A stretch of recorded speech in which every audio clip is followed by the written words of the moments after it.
এখানে আমি গন্ধরাজ চিকেন পকোড়া বানাচ্ছি। আমি আগের থেকে মাংসটা দেওয়ার সময় ম্যারিনেট করে একটু নুন আর একটু ভিনেগার দিয়ে আমি মাংসটাকে ভালো করে ভিজিয়ে ধুয়ে নিয়েছি।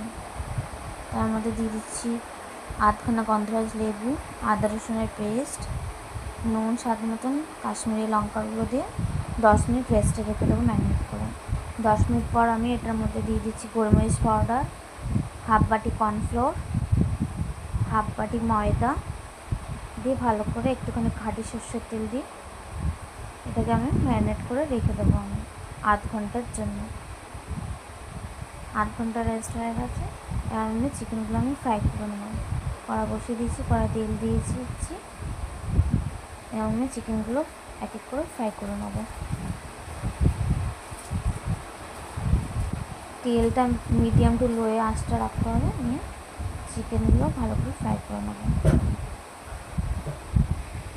চিকেনগুলো কি সুন্দর কালার হয়ে চলে এসছে।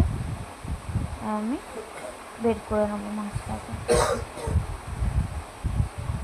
দেখুন কি সুন্দর জুসি হয়েছে পকোড়াটা, যেহেতু আমি নুন জলে আর ভিনেগার জলে ভিজিয়ে রেখেছিলাম। আর কি সুন্দর। ভালো লাগলে লাইক করবেন আর আমার চ্যানেলটাকে সাবস্ক্রাইব করবেন আর আমাদের পাশে থাকবেন।